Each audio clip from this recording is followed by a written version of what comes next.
Combined oral contraceptive pills या वक्फे के लिए इस्तेमाल होने वाली गोलियों के साइड इफ़ेक्ट्स के बारे में बहुत ज़्यादा एंग्जाइटी होती है लोगों में कि इसके साइड इफ़ेक्ट्स बहुत ज़्यादा हैं, दोबारा प्रेग्नेंट होने में बहुत ज़्यादा मुश्किल हो सकती है। तो ये सेशन आपको गाइड करेगा कि इनके साइड इफ़ेक्ट्स एक्चुअल में क्या हैं, वो कब सीरियस हो जाते हैं, कब आपने अपने डॉक्टर के पास फौरी तौर पे जाना है और कौन सी ऐसी चीज़ें हैं जिनको आपने कंसिडरेशन में रखना है।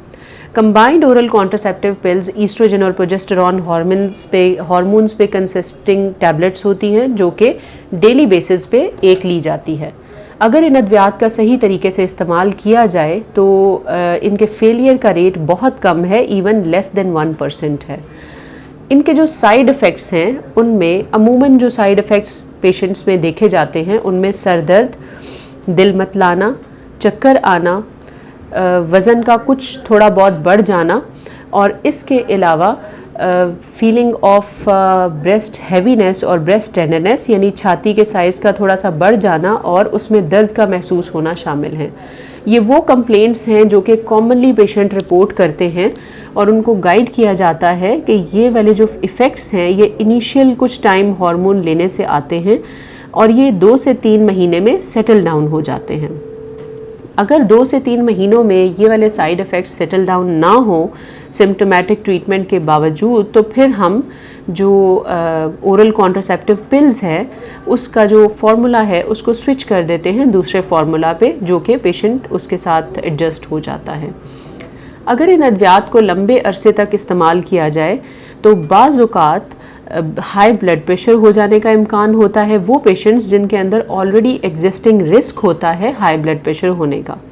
इसके अलावा एक चीज़ जिसके बारे में हम अपने पेशेंट्स को ज़रूर गाइड करते हैं वो ये है कि कम परसेंटेज ऑफ पेशेंट्स में ये अद्वियात टांगों में खून जमने का बायस भी बन जाती हैं जिसको क्लॉट फॉर्मेशन भी कहते हैं। यही वजह है कि जब पेशेंट्स ये अद्वियात इस्तेमाल कर रहे होते हैं तो उन्हें एडवाइस किया जाता है कि वो अपना लाइफस्टाइल जो है उसको एक्टिव रखें, पानी ज़्यादा से ज़्यादा इस्तेमाल करें और अगर उन्हें किसी भी टाइम पे ये फील होता है कि उनकी एक टांग या दोनों टांगें सूज रही हैं या उनमें एक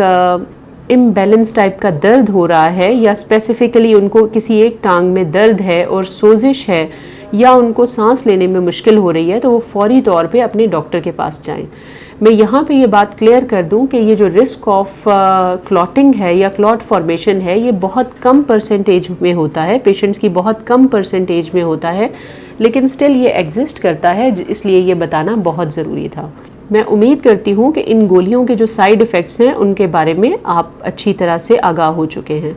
एक और सवाल जो बहुत ज़्यादा पूछा जाता है वो ये है कि जब हम इन गोलियों को इस्तेमाल करते हैं तो दोबारा बच्चा पैदा करने की सलाहियत कम तो नहीं हो जाएगी? ऐसा बिल्कुल भी नहीं है। जब इन दवाइयों का इस्तेमाल छोड़ा जाता है तो उसके 1 से 2 महीने के अंदर अंदर ओव्यूलेशन यानी एग रिलीज़ होना रिज्यूम हो जाता है, वो दोबारा से स्टार्ट हो जाता है और आप प्रेग्नेंट हो सकते हो।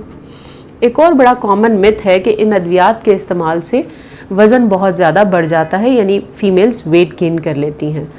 तो स्टडीज़ इस चीज़ को शो करती हैं कि इन हार्मोन्स के 1 से 2 साल के इस्तेमाल से वज़न में सिर्फ 1 किलोग्राम या 2 पाउंड्स तक इजाफा देखा गया है। लिहाजा बाकी आपने अपनी सारी चीज़ें जो हैं वो कंट्रोल में रखनी है और ये जो इजाफा है ये भी कुछ पेशेंट्स में स्टडी किया गया है। हर मरीज़ जो ये दवाई ले रहा है या हर खातून जो कॉन्ट्रासेप्टिव पिल ले रही है लाजमी नहीं है कि वो वेट गेन करे अगर वो अपना हेल्दी लाइफस्टाइल और एक्टिव लाइफस्टाइल मेंटेन करती हैं। मैं उम्मीद करती हूँ कि ओरल कॉन्ट्रासेप्टिव पिल्स के बारे में आज आपके बहुत से जो मिथ्स हैं वो क्लियर हो गए होंगे। Thank you very much.